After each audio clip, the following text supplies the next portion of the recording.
Welcome. I am. Good evening. I trust we had a wonderful day.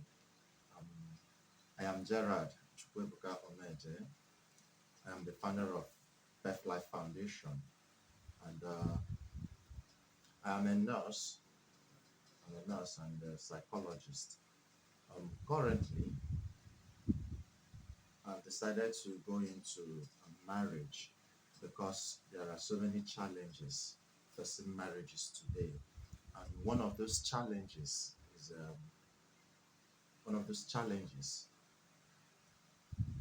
about our human sexuality.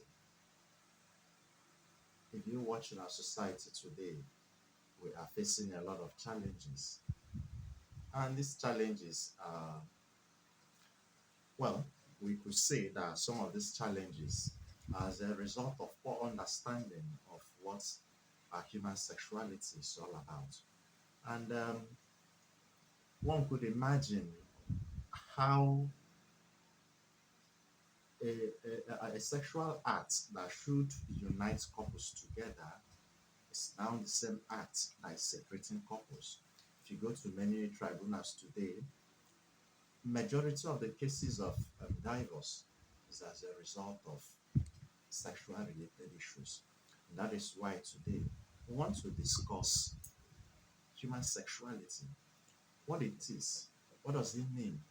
When we talk about human sexuality, what are we actually talking about? When we when we talk about our sexuality, what comes to mind? And some of these things has a way it plays out in our relationship. How can we utilize the beauty of our sexuality? And that is what we'll be discussing today. We understand there are many categories of people who are joining us. There are the single persons, people who are single, they're married, and then the married people. We'll find a way of getting in touch with these categories of people. Now, we need to understand what our sexuality is all about, either as a single person or as a married person. It's only when we understand this that we can begin to enjoy the fruits and the benefits of our human sexuality. Once again, you are welcome to this section. Without wasting time, we go into the main agenda of tonight, which is our sexuality. Our sexuality. Look around in our society today, there is something very obvious, and that is the fact that the society is already saturated with the thoughts of sexuality. And sometimes what comes to mind each time we talk about sexuality is sex, sex related activities. But then I believe that after this section, we may have a rethink about what our sexuality is all about. And let us start by making this analogy of our human nature. When we understand perfectly our human nature, it will help us to understand our human sexuality. So, as a human person, we have three aspects. We have three components that makes us up: the body, the soul, and then the mind. The body, the soul, and the mind. Now, the body, we can attribute the body to our physical self, our body, how we look, our appearance. Then, the mind, we could attribute that to our mental self, our intellectual self. And then the third aspect is the soul, which we can attribute to our spiritual self. Now, these three make up a human person. And for every human person to function appropriately, these three must work in synergy. There must be a relationship amongst the three if we must appreciate our sexuality. Now, but if you look at our society today, there is a distinction between these three, whereby sexuality is only attached to the body, leaving out the soul and the mind. And that is why what we see in our society today is all about the human body, the body, the body. as though our sexuality is only about the human body. Now, if our biology, of course, most of us did biology in secondary school. Now, if there is more to human biology, then there is more also to our sexuality than just the genital activity and genital pleasures. But the problem today is that there is a shift, there is a focus to just the body. And the body is only interested in genital activities, it's only interested in pleasures. And that is why we cannot understand and enjoy the full package of our sexuality. Okay, so having distinguished these three aspects, how does our sexuality get in touch with these three? Now, when it comes to our body is made up of, for instance, we talk about the human body, we talk about all the organs of the body, all of them has their own role. And we cannot say that one part is better than the other. So, for a human person to function appropriately, these organs and systems in the body must be perfect. So, because of the topic we are dealing today, we will be looking at the human body in respect to the, the, the, the genitals, or rather the reproductive system. When we talk about the breast, the vagina, the penis, and all that. So the problem is that there is a shift. We only focused on the human body, the genitals, the parts of the body that are involved in, in sexual activity. So the focus now is just to talk about just these parts of the body that has something to do with our sexuality. Then the second aspect, which is the mind, how our intellect operates, how intelligent we are, our strengths, our talents, the God given gifts that we have, our passions, what drives us. This is also another part of our sexuality that we have paid little or no attention to.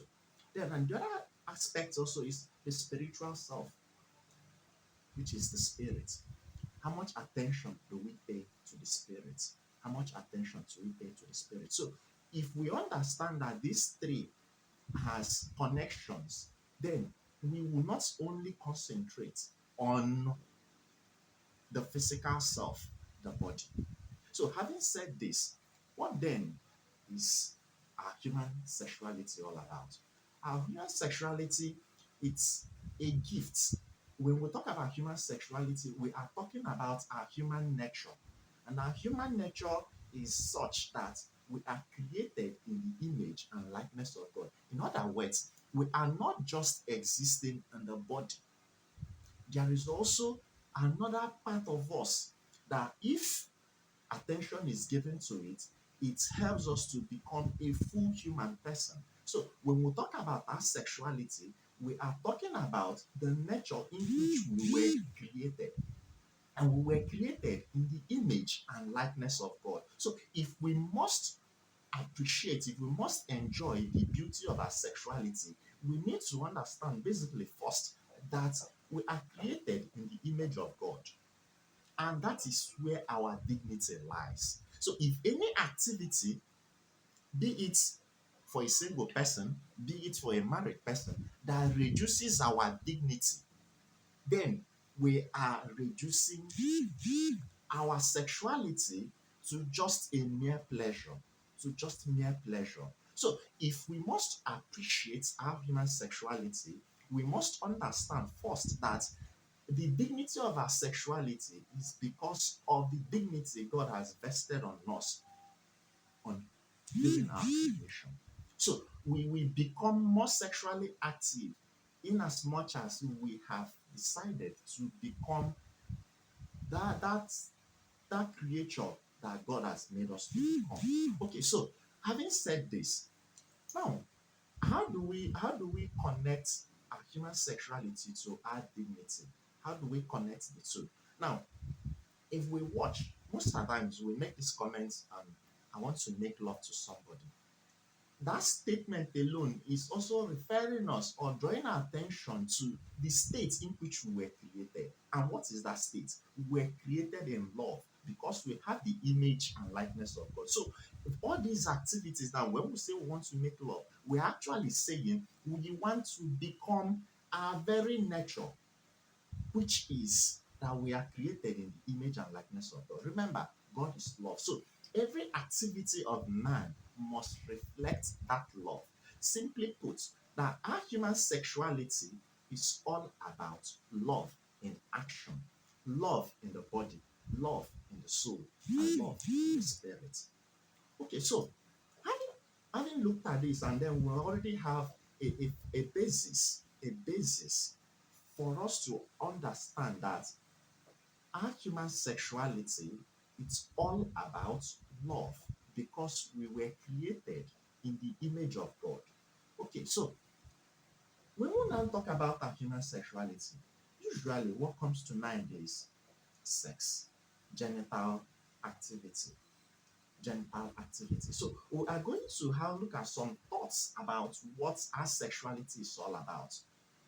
Now, like we already said, our human sexuality is our ability to live up to our calling to become lovers. So if any of our sexual activity does not help us to become lovers in which we were created, then whatever thing we are practicing is not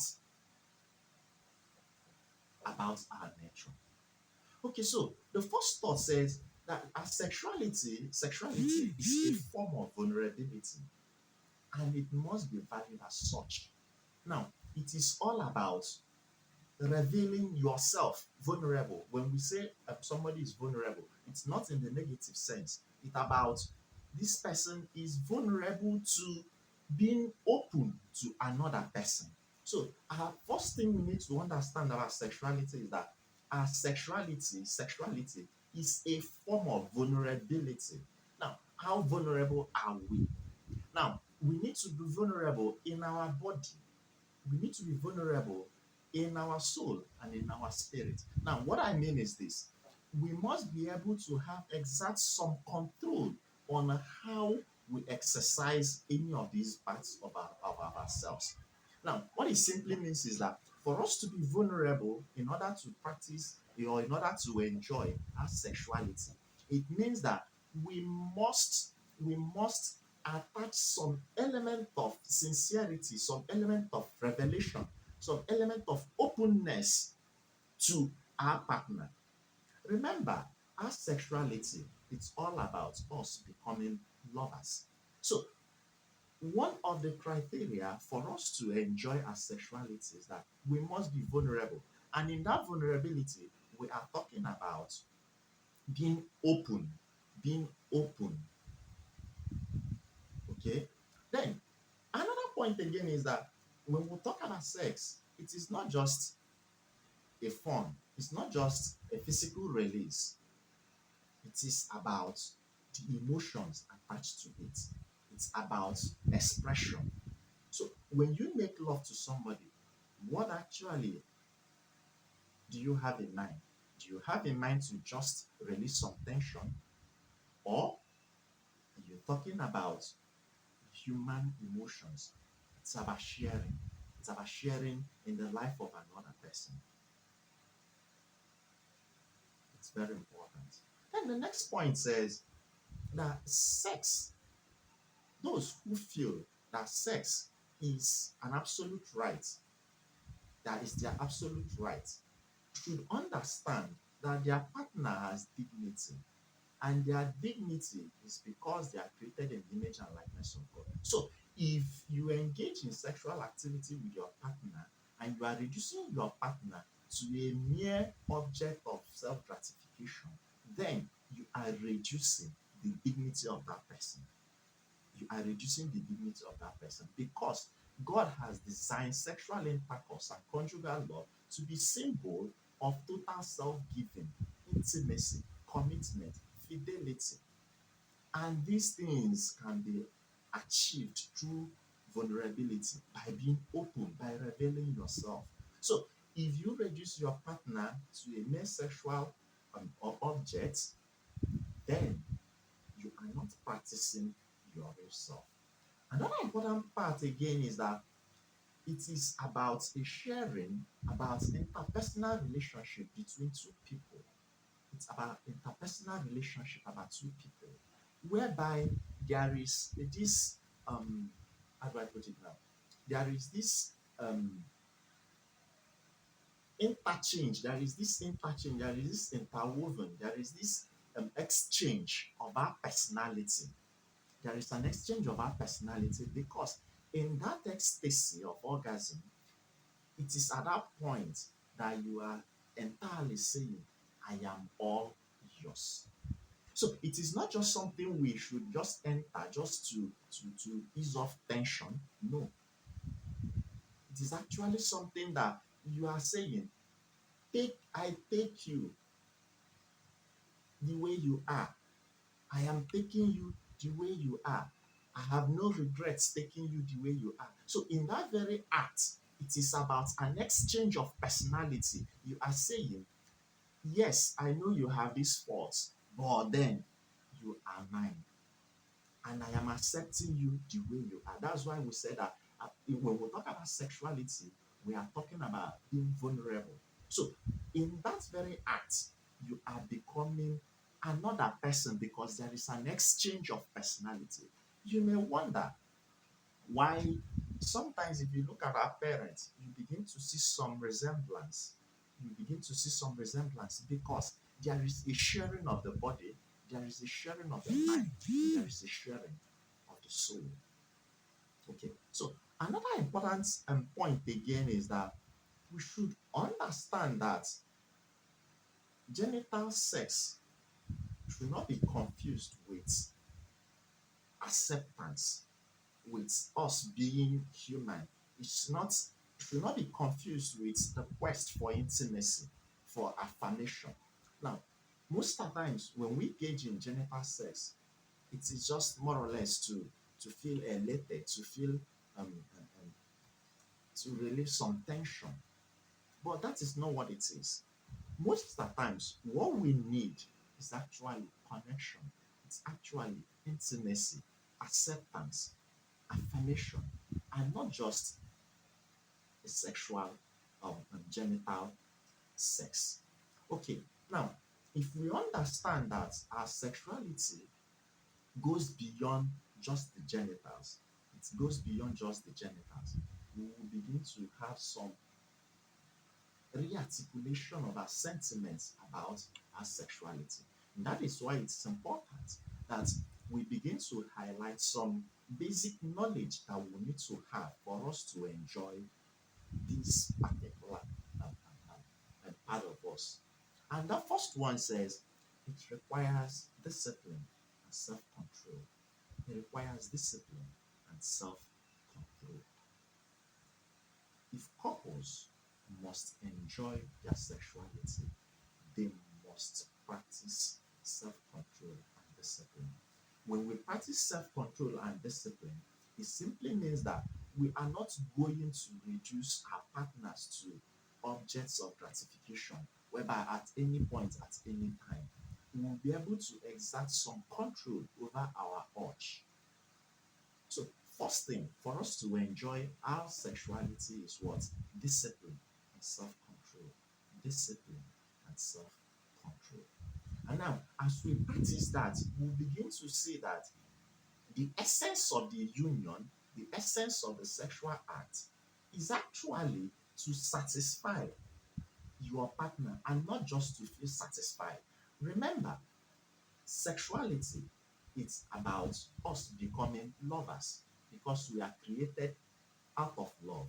So, when you now engage in sexual activity with your partner, you are engaging in this act as a proof of love.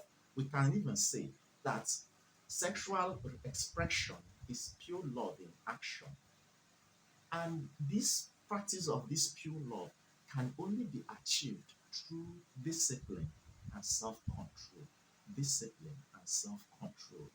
Now, if you understand that love is about the beloved, that love is about the person receiving this love, we will be more interested, more concerned about how our partner is being um, um, satisfied through that act and not just about ourselves. So it will help us re-articulate how we approach sexuality, because at each point you are more interested in having your partner satisfied rather than yourself. Okay? So that is the first thing that we must learn, that for us to enjoy our sexuality, there must be discipline, there must be self control. Another important point again is that we need to understand that human sexuality is a God given gift to man as a means of expressing love. Remember, God is love, and He created us in His image and likeness. In other words, we are second God, so to say.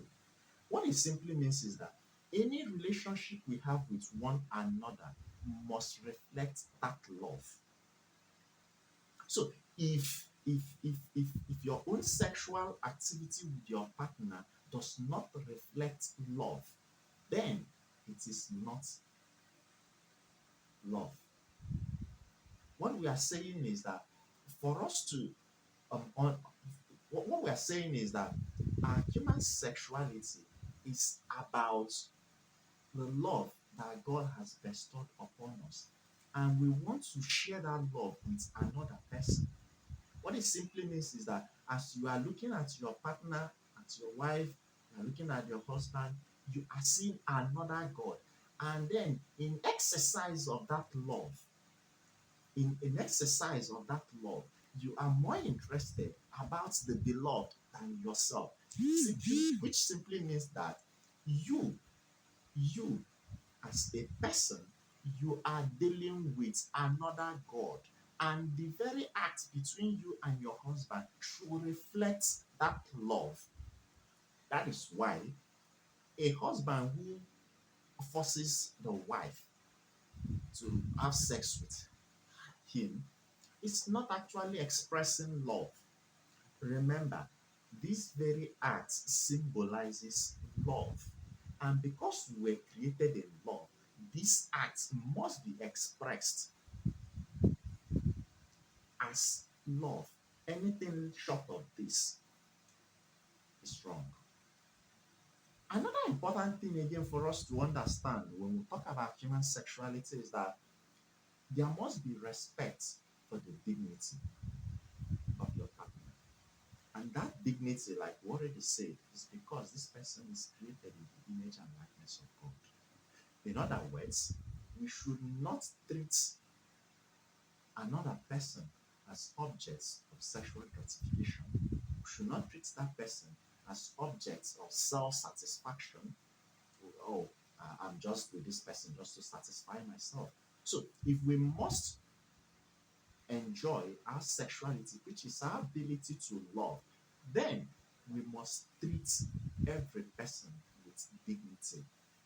It is only when we treat this person with dignity that we will enjoy our becoming lovers. Another point again is that sexual activity or genital activity, we are focusing on the body for now, that it is about revelation. It is about revelation. So that when you engage in a sexual activity with your partner, you are revealing yourself every day.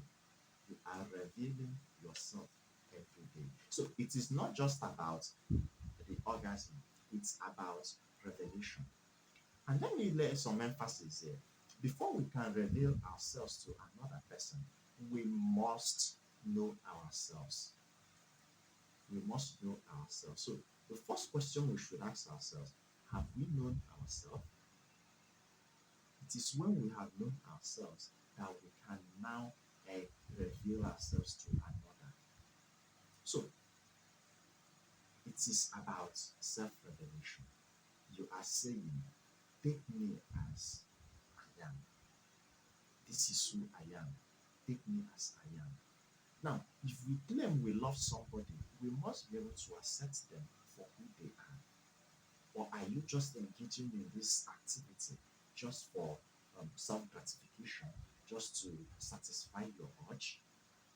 Are you willing to reveal yourself to this person that this is who I am? Take me. And I'm making this offering of myself. Okay. Now, another important thing again we need to talk about is the sins of sexuality. There are two sins, there are two forms of sins we commit when we engage in sexual activity. The first one is sin against nature. Sin against nature. And then the second one, sin according to nature. For every sexual act that is expressed inappropriately, we either commit sin against nature or sin according to nature.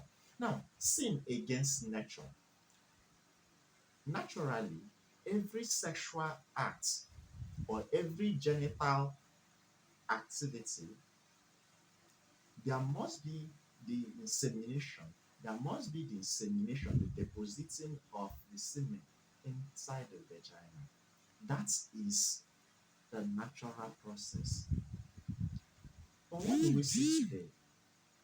We see a fight against nature. We have thwarted the natural process, all in attempts to explore our sexuality. Most of the times we commit the sin against nature. The sin against nature. And this sin against nature, anytime there is sexual activity, genital sexual activity, that there is that the semen is not deposited inside the vagina, we are committing the sin against nature. Example is masturbation. Masturbation. Each time somebody commits masturbation, in as much as he's doing harm to himself because he's saying no to love, he's also committing a sin against nature because the semen is not deposited inside the vagina. That is a sin against nature.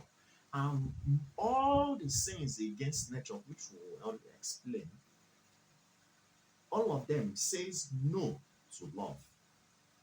For instance, masturbation. It says no to love.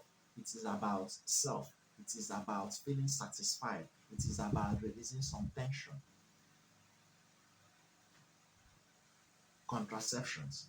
You are using condom, you are using diaphragm, you are using what have you. All of these are sins against nature because there is no insemination of the semen inside the vagina. Okay. Now another one is what we call the casual name today is head. You are giving somebody head.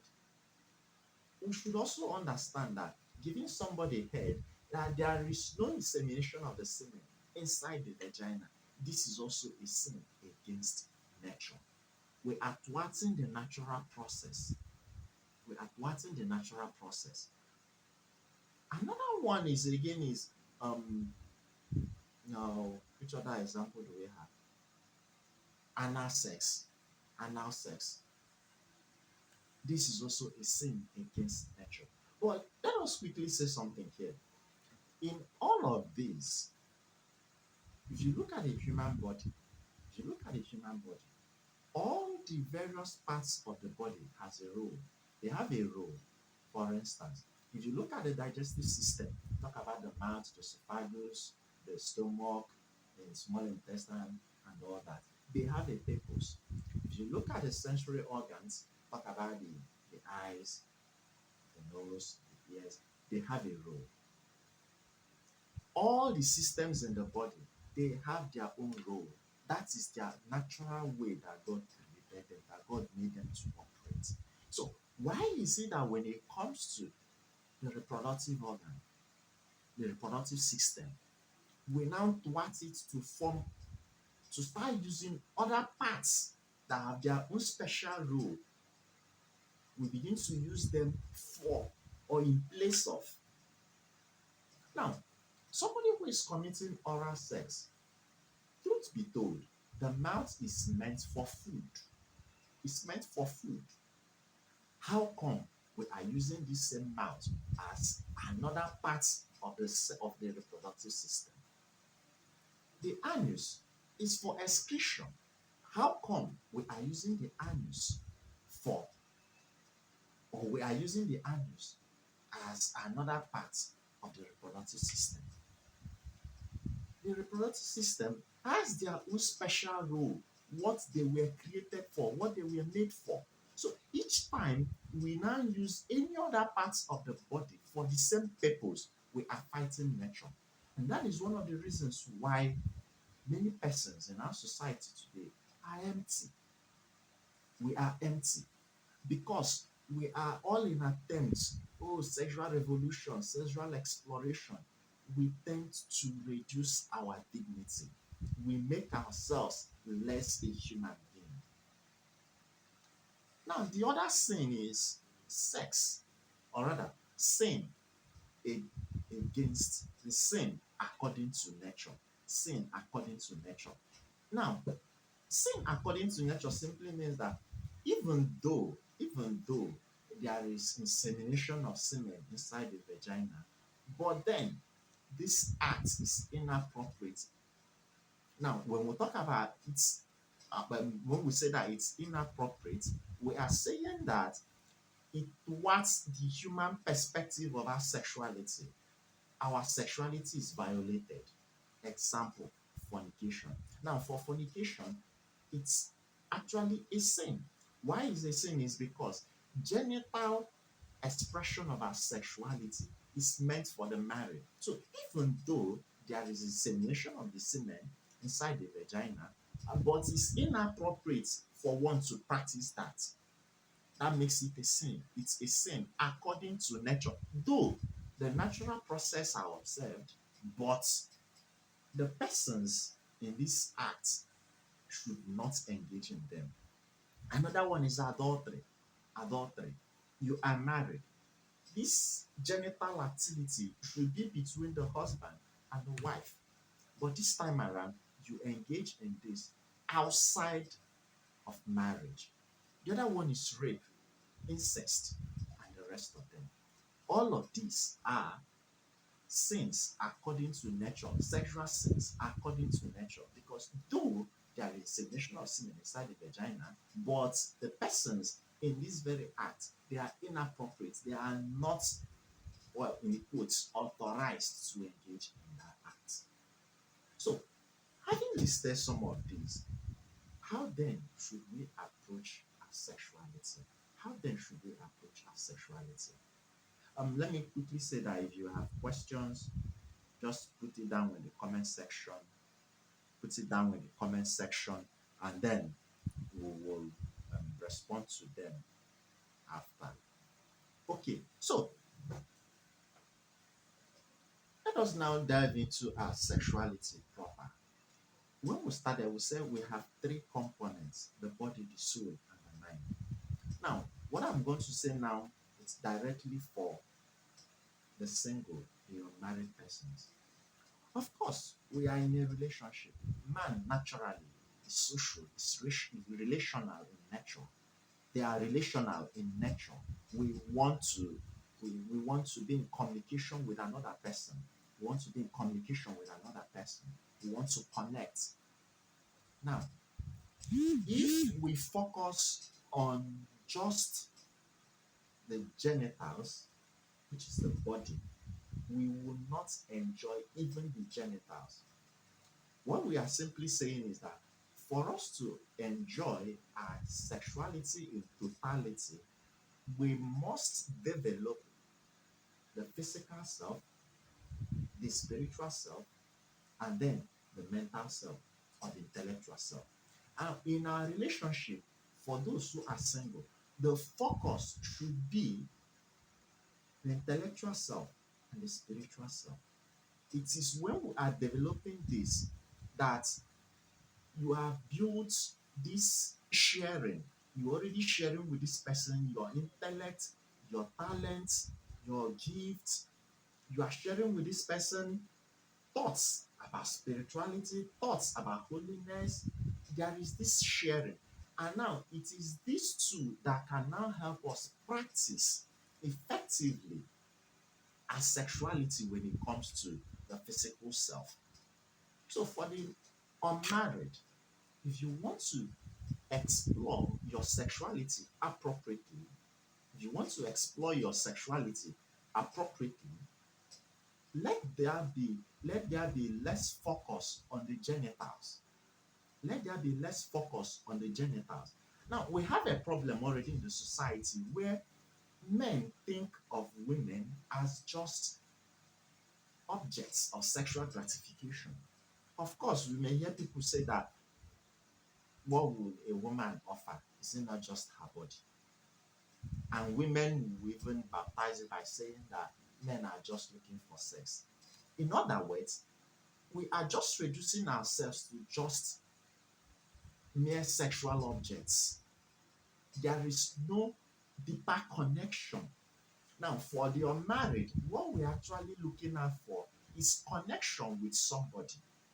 And that connection is only achieved through appropriate sharing, devoid of genital connections. In other words, we need to connect in another level whereby we will now engage in genital activity when we are married. It will now be a total giving of self. That sharing that has been in place between you while you were in a relationship, courting, and all that, will there will now be this ecstasy of take me entirely. There is nothing else remaining. But when we now cut off this exercise, we will now cut off that connection that is necessary. We are only we're only pursuing intimacy in the wrong way. We're only taking a shortcut, and that leaves us empty the more. No wonder why most persons who are married are still looking for something outside because they are really empty. There is no sharing, there is no bonding, there is no connection between the husband and the wife. And it is very natural in man to always look out for something new. We always want to have an experience of something new. We want to experience something wonderful, something in a new way. And that is why men will tell you if you eat a goosey soup, you eat a bitter leaf soup. Why? Because they don't share something with their wife. And the process of building that connection is before marriage. It's before they establish that union in holy matrimony. So for the single, for the unmarried, the best you can do is to establish a relationship with your partner, with the person you are courting. Now, what it simply means is that the focus should be let me reveal myself to this person, not in the genital aspect, but let this person understand me. There will be that connection, there is that sharing of values and ideas. You are connecting with this person, you are getting to know this person, you are working towards shared goals, you have shared values. These things are what builds up that connection. So that at the time on the wedding night, is now the totality of this self-giving. It is at that point that you now say, take me for who I am. I have nothing else remaining. So if you are married, if you are single, let the focus be on building a connection because that is what we are craving for. We are craving for connection. One of the challenges facing us today is that we no longer crave for that connection. We are looking for immediate gratification. And let me quickly say this, the society is already saturated. The comedy skits, the comedians we have today, the people who create content, we are now portraying genital expression of our sexuality more than the interpersonal connection that should exist amongst men. Most kids today, most um, um, content creations today are all focused on sex, genital expression of our sexuality, forgetting that we have other components of ourselves that we can actually exercise, express our sexuality more than just the genital aspect. Okay, unfortunately, we keep on doing this, but look at the two resultant effects of this saturation of our society. Men are now taking hard drugs every day. Men are taking drugs all in the name of they want to perform. They want to perform. We are reducing ourselves to mere sexual objects. It's all about the genitals. It's all about the genitals. Men are taking hard drugs, taking all sorts of concussions just to enjoy, just to excite the genital organs. On the part of the women, they are doing all sorts of enlargement, breast enlargement, hip enlargement, applying all sorts of concussions to their genital organs, to their genital parts. All of this is just to, in a way, to be able to explore our sexuality. But they forgot one thing, that the breast, the penis, the vagina, the hips, and all whatnot does not reflect our true sexuality. They are only a part of our sexuality.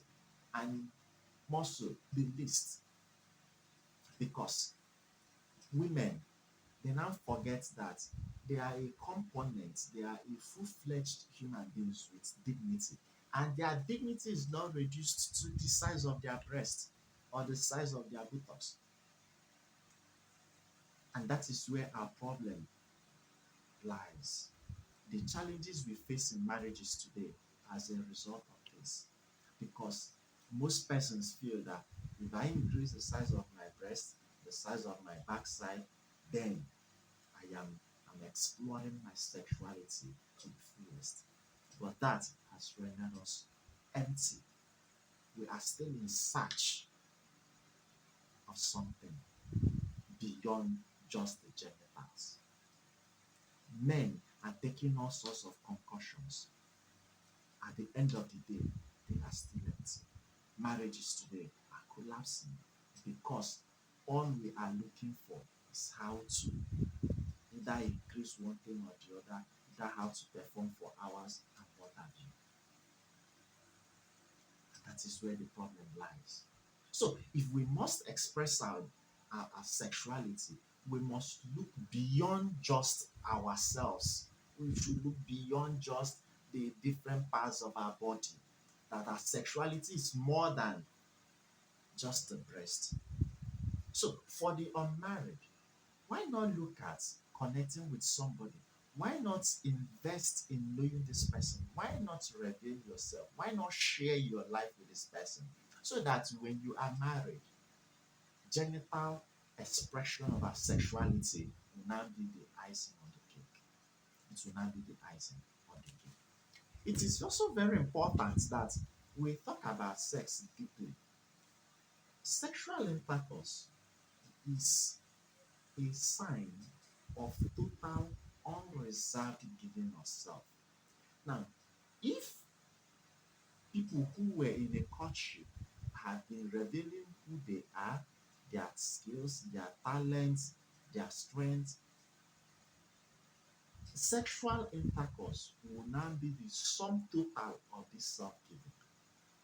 It will no longer just be sex because by virtue of their sexuality, which is that we are called to love, they have been even exercising, expressing their sexuality long before the genital involvement.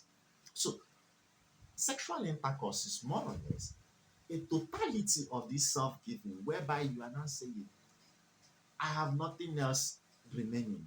Take me for who I am.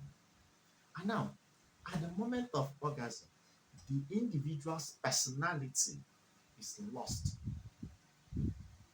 The individual's personality is lost in that interpenetration of self.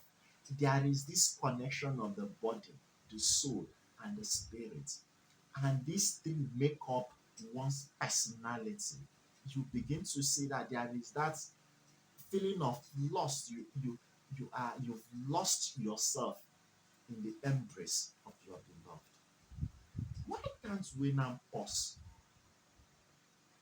this sexual intercourse for the right person?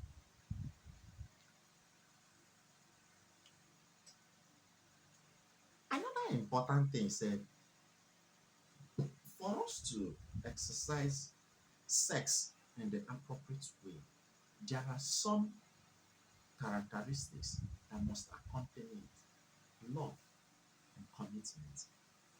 If not, it is just pleasure physically.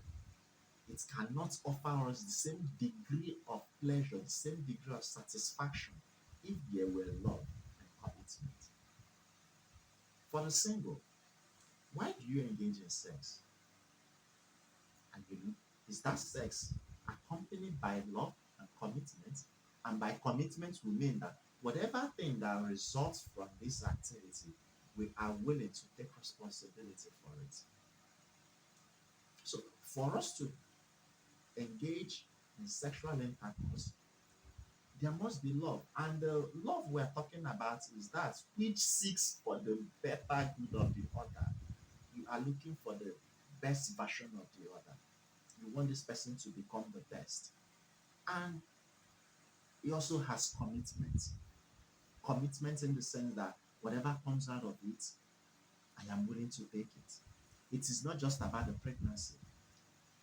When you engage in this sex with this person, are you willing, are you saying, I am committed to accepting you for who you are? Or after sex, oh, this person is empty. This is not what I'm looking for. When there is that interpenetration of self, and this person has revealed his or herself in all its entirety, and you're willing to make that commitment of acceptance, to accept this person in total for who they are. So if we cannot risk that disclosure, then we should not engage in that act. For the married, for the married, good lovemaking depends on the spouse's attitude and the quality of their relationship. The quality of their relationship. So, if you are married, what is the quality of your relationship? Have you built that connection prior to that marriage? Have you built that wonderful intimacy prior to that marriage? Have you been revealing yourselves? It is these qualities that will accompany a good love making. Remember, they said love making. In other words, the two are coming together to come up with something wonderful. Say love making. It's about making love. I'm contributing pepper, she's contributing onions and all that. We are coming up with something wonderful. And what is that thing that we're coming up with? A new entity, oneself. No wonder he said, the two shall become one.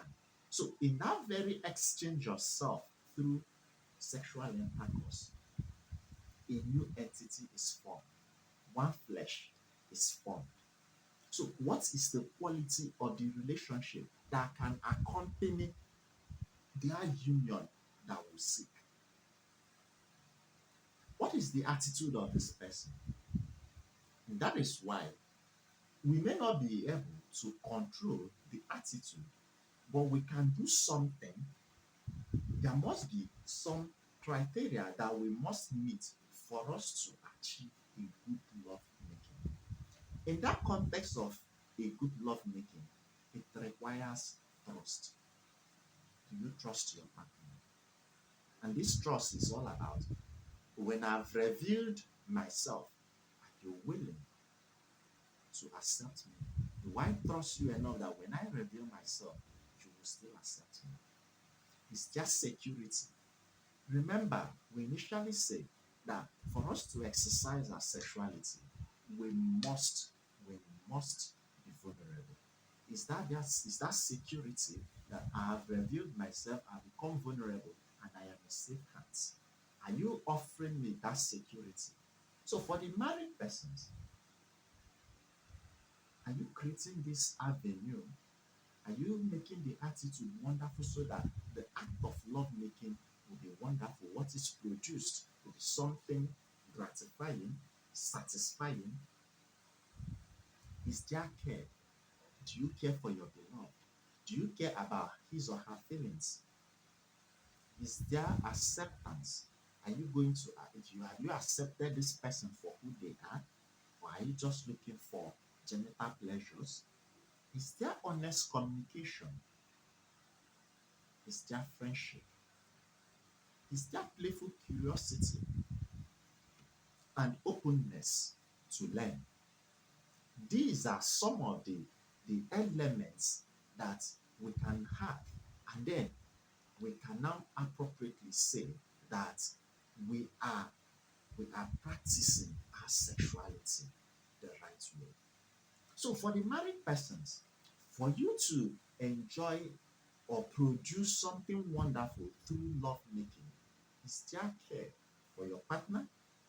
Is there trust? Is there security? Is there acceptance? Is there friendship? These must be present if we must produce something wonderful and satisfying through that love making. Most couples would say that as the year goes by, their interest in each other for sex begins to drop. And we can talk about the seasons of sexual life among the married. There is the honeymoon period, there is the post honeymoon period, there is the children era, and then there is the post children era. Now, let us understand, like we said earlier, that every talk of our sexuality is a talk of love. So, and when we talk about love, we are talking about giving of self to another person, being there for another person so that this person can become the best version of him or herself. So, for the married, during the honeymoon period, there is this urge, there is this tension, there is this vitality, there is this energy, there is this passion, there is this interest to have the other. But then, as the day goes by, it seems this passion, this interest begins to drop. What are you supposed to do? After the honeymoon period, of course, most persons are just dreaming of the honeymoon period. After the honeymoon period, and we enter into the post honeymoon period, do you still retain that vitality, that passion you once had for your partner? This is where the quality of the relationship now comes in. If there was no proper sharing of self, if there was no proper development of the body, the soul, and the spirit, definitely there will be a drop in genital sex because these two focused more on the genitals, and because the genitals alone does not satisfy, it is only a part of our humanity. We can't be satisfied. So during the post honeymoon era, the couples are meant to continue to invest in themselves beyond just the physical self. They are not just to focus on the genitals, they are to focus prior to their honeymoon period. They are to focus on developing themselves, investing in themselves to become the best version of themselves. Okay, so after the post honeymoon period, children comes in. It seems as if there is a diversion of attention towards the children. Let us understand that children and the family is a product. The children are the product of that love making, and we should glory in that product. So the children should not prevent genital expression of our sexuality amongst the married. But you should even, looking at this product of our love making, it should even add more vitality.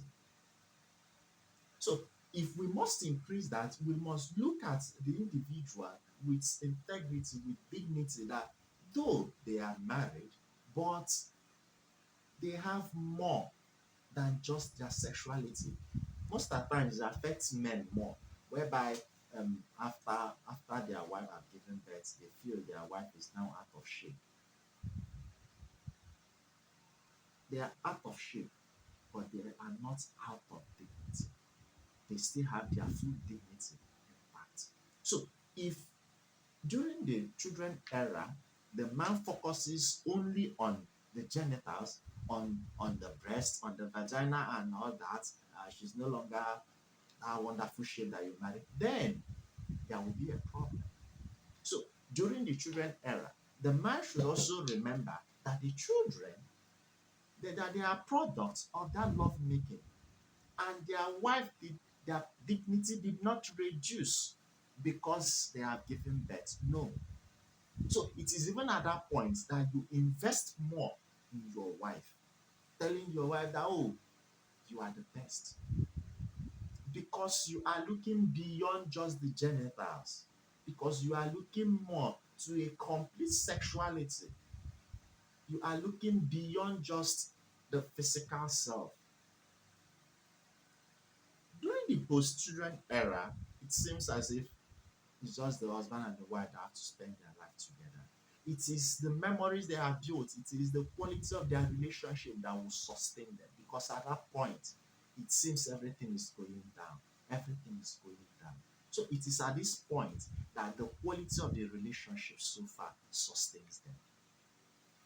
Okay, so for a proper expression of these, of our genital activity amongst the married, there are some qualities, some elements that must be in place. For every complete conjugal love, there are elements that must be present. The first one is compatibility.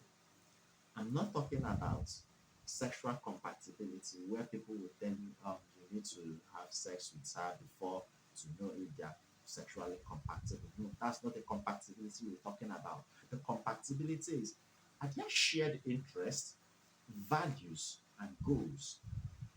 This should be the foundation of that relationship.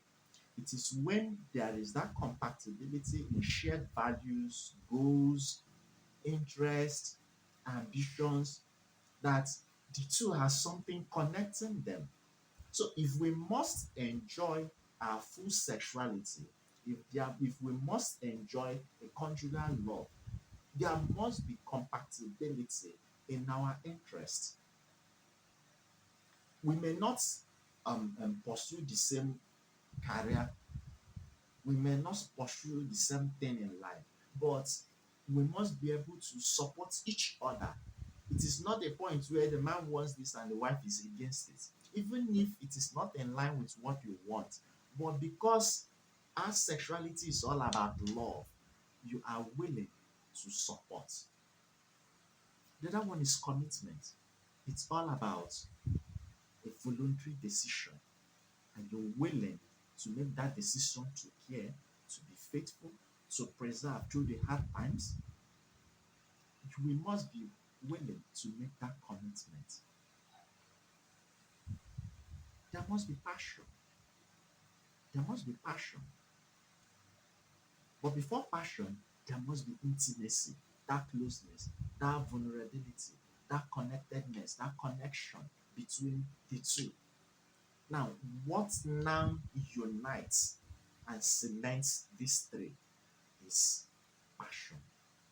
It is that passion that you will see women, you see men not complain about having sex every day, about having sex for 5 hours, about having tons and tons of rounds, because there is already a sharing in values. There is a sharing in values.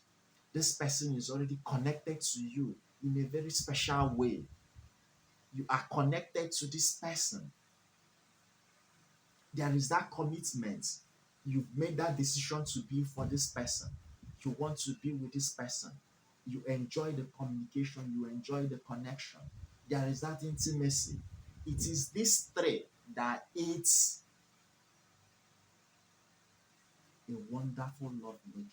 So if you are married and you feel your relationship, your sexual relationship, genital relationship this time around, it's not wonderful. Evaluate the compatibility between you and your partner. What's the commitment level? What is the intimacy level? It is this three that you can see and you say, oh, it is wonderful.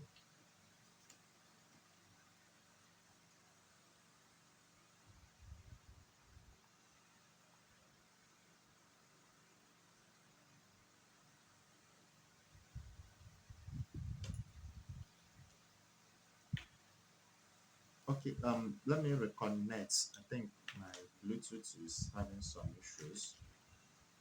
Seeing comments said that my voice is not very loud. Let me reconnect. Just a minute.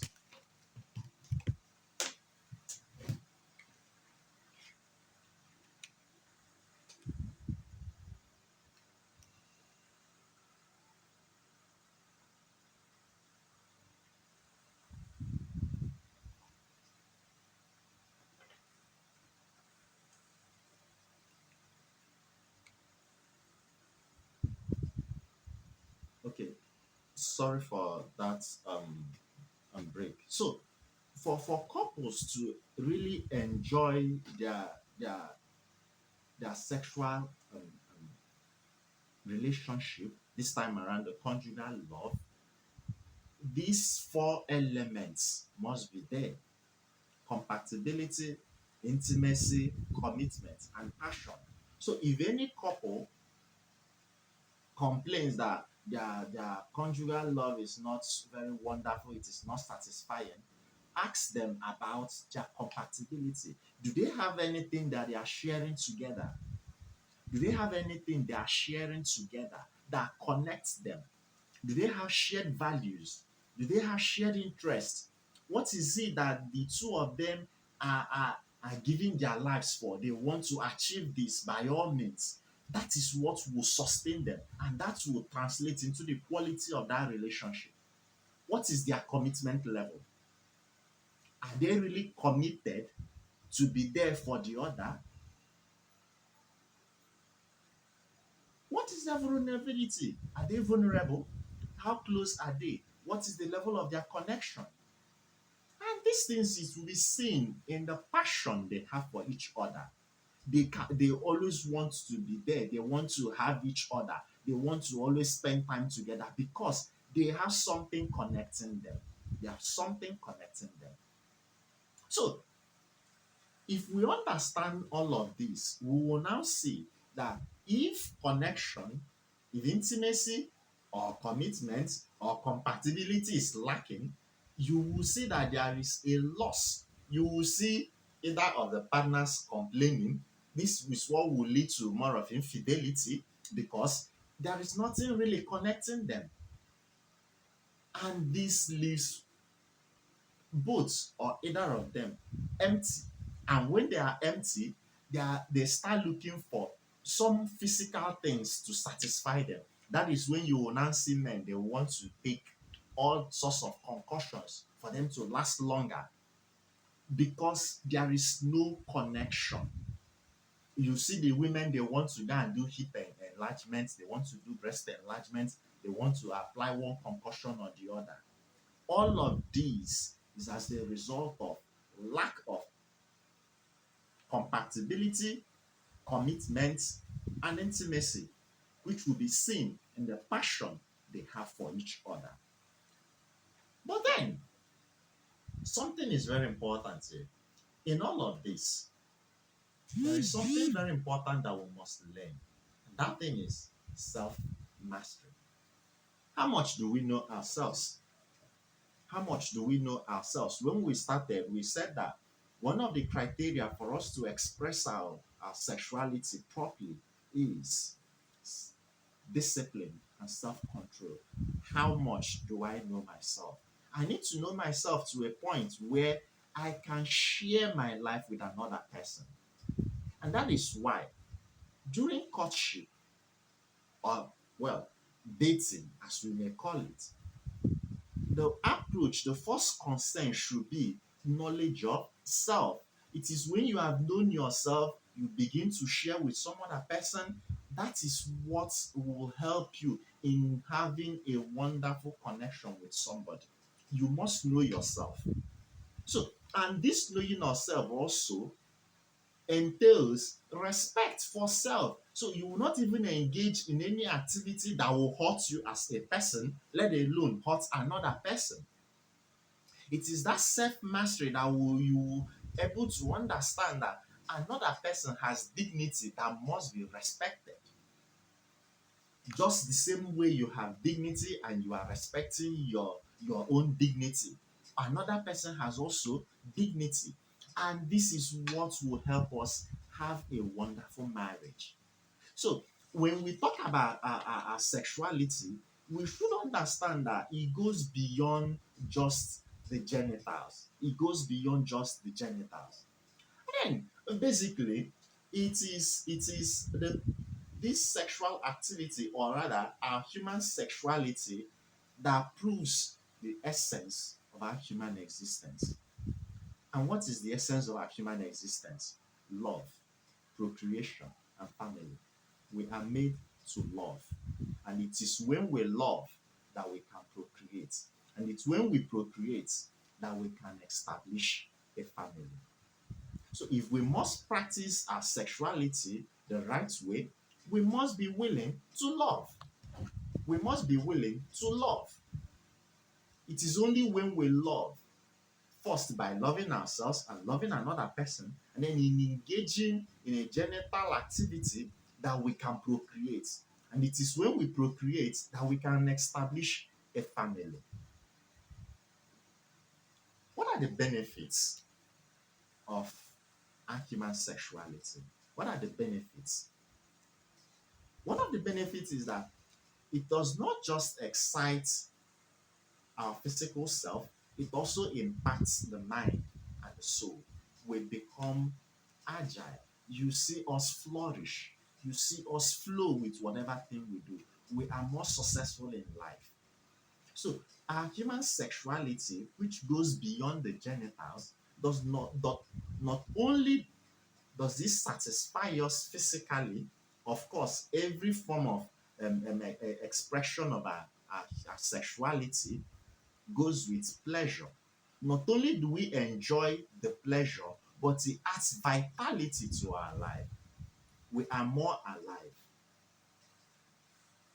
And then, finally, finally,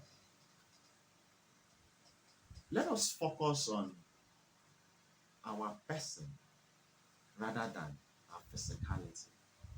Now, we can term it personalism versus physicalism.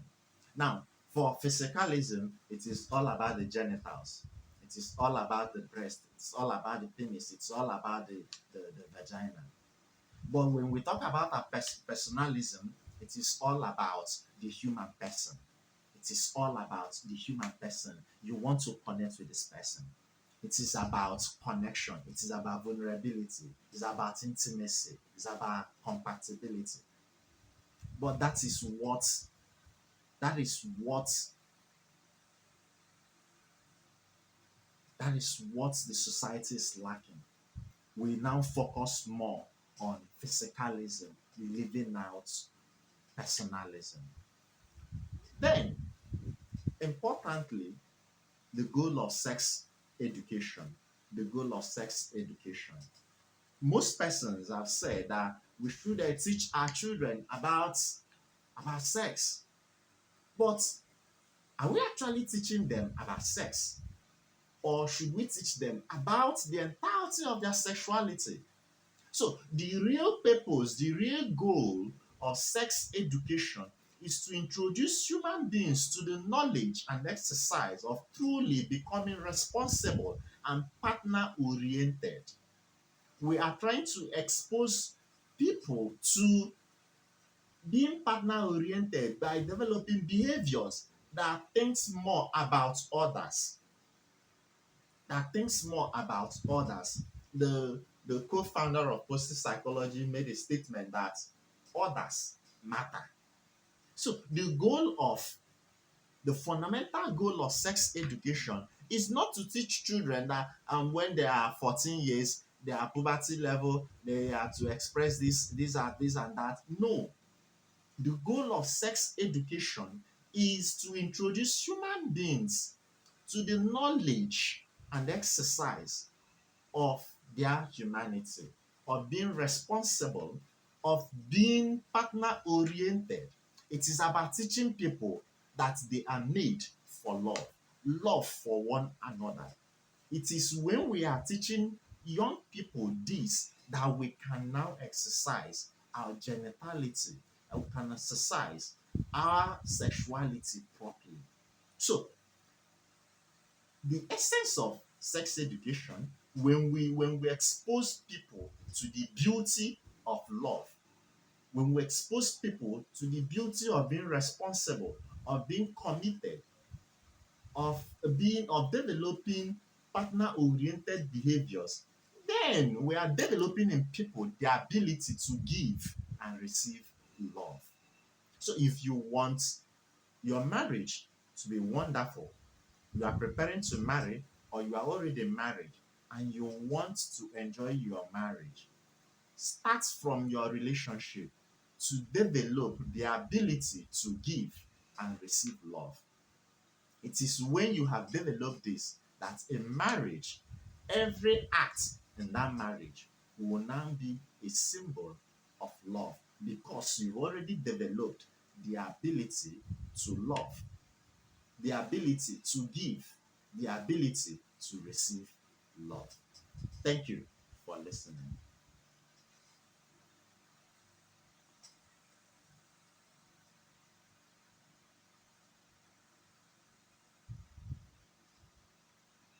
Okay, I don't know if anybody has question. If you have question, you can drop it on the comment section. You can drop it on the comment section. Any question on human sexuality and how to practice them appropriately.